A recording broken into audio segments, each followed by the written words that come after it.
Umjolo uyabulala, umjolo uyanyisa, umjolo yi-laxative, umjolo uyanyanyisa unjalo nje. Bafowethu, right now i-graduation season. Siyabona left and right abantu baya-graduate, right? It's a beautiful thing, congratulations. But unfortunately, abanye abakwazanga ukugraduate. Why? Because umjolo uyabulala. Umjolo i-laxative, umjolo uyanyisa. Bafowethu, check ne? This lady, le mpukane ifunani, senithumela impukane bafethu.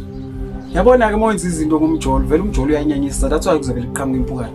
Bafethu, goodness Lord, ifuna ukuvela ku-camera nayo, mhlambe it has something to say, I don't know. Bafethu, it's graduation season right now. This lady, beautiful lady ne? Last year bambulala. Esebhalile ama-exam, konke sekuphelile, sek-right. Then ushiya I think it's a race, whatever. Usuka kwi-race yabo ePantown uya endodeni yakhe esemlazi. Baba nengxabana babanayo wamcisha lo dodi. Sathane. Bese uthini? Uthi no, hey, uvele waphuma wahamba lana besixabene waphuma wahamba. Amaphoyisa akaza ambopha, amhlaba imibuzo, amdedela athi ayikho into ephathekayo. But then ifamily yathi family, wow. Wena mangaba uthi waphuma wahamba, uphuma kanjani ashiye ifoni yakhe, ashiye nesikhwama sakhe esinemali ezomnceda ukuthi agibele aye la aya khona. Then ifamily yahlakanipha yaqasha i-private investigator. Private investigator yafumana ulwazi ukuthi hayi man, lo rubbish lona uke waboleka amafosholo kuma stand around the time ekuduke ngayo lo mntwana. Wathi uzowasebenzisa mose siqasho sukuzoyenzana amafosholo. Uzowenzana amafosholo because wemqashe uzowenzana amafosholo. Then i-private investigator yafumana ukuthi hayi man, around la neflatini kunethuna elingashoni.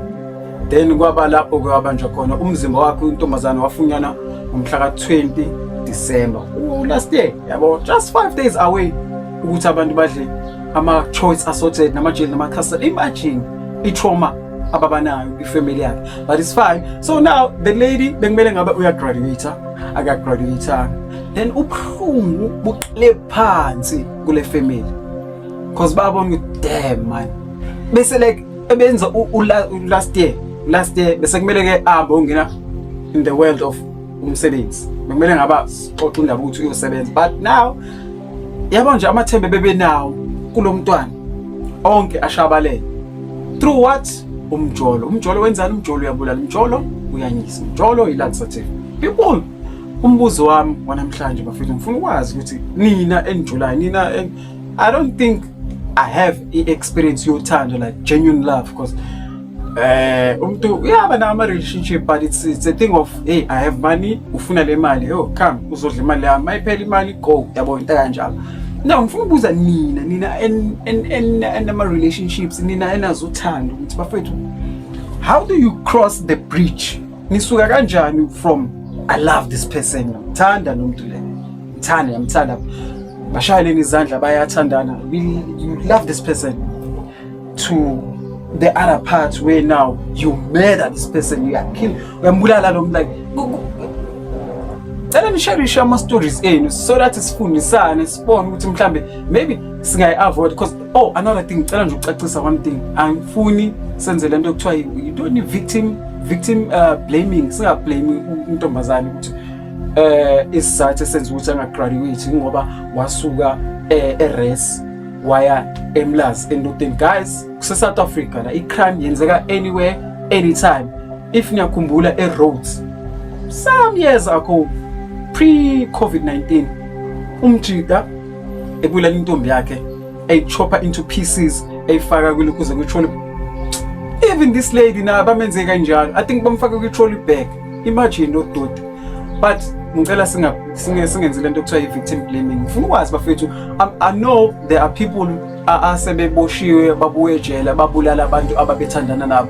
Ake nisixoxeleni bafethu, what happens? Ukwenzekani? Intoni le isuka from yo man, you love this person, yamthanda like love, and then so yamkinya, yambulala, whatever, yamdubula, yamgwaza. Ukwenzekani? Like ufika kanjani to that point, and is there a way abantu abanga-avoida i-point kanjalo, izikhona izinto mhlawumbe umuntu angazibheka ukuthi when I feel like this, when yabo mase kufika ama-thoughts akanje, imicabango kanje, ingcinga ezikanje ezilolu hlobo, sekuzokwenzeka. Yabo nina vele senifikile to that point, nifundise nithiphise abangekafiki. Yabo, that's my question. That's just my question. Nifika kanjani kwi-point yokuthi uyawuthatha umphefumulo womuntu othe wena uyamthanda? Phela-ke sifundisane lapho. Also, hey, umjolo bafethu, umjolo uyabulala for real. Kwiphepha la izolo, right? Iphepha lapha izolo, Isolezwe. Now, lona ke umjolo boso right, lona boso formal, lona bese belobolana. Bafikile abakhongi bazoshiya ilobolo, bekumnandi, bekumcimbi, waphela umcimbi, izihlobo zagoduka zithe zingekafiki nasemakhayeni azo, izihlobo zafonela, hayibo, hey, the time mina nisala nihamba lana kufika izigebengu lana zizofuna imali elobolo.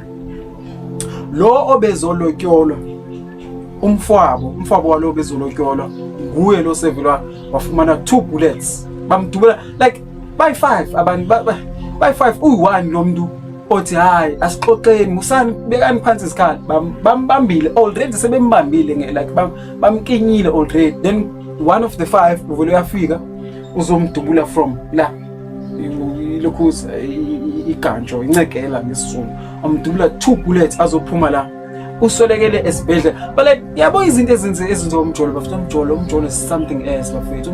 Mhlambe wena uhambela kahle, but like you don't know what can happen in a space of 2 weeks.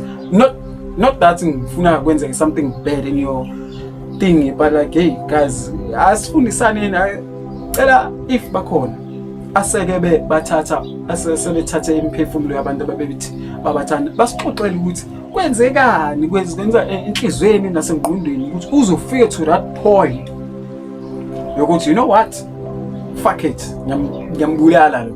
Yabo, nisixoxeleni mhlambe nathi sesingakwazi ukuthi okay mhlambe sifunde, okay siya avoid, okay this video shouldn't be this long, but yeah, umjolo uyabulala, umjolo yi-laxative, umjolo uyanyisa.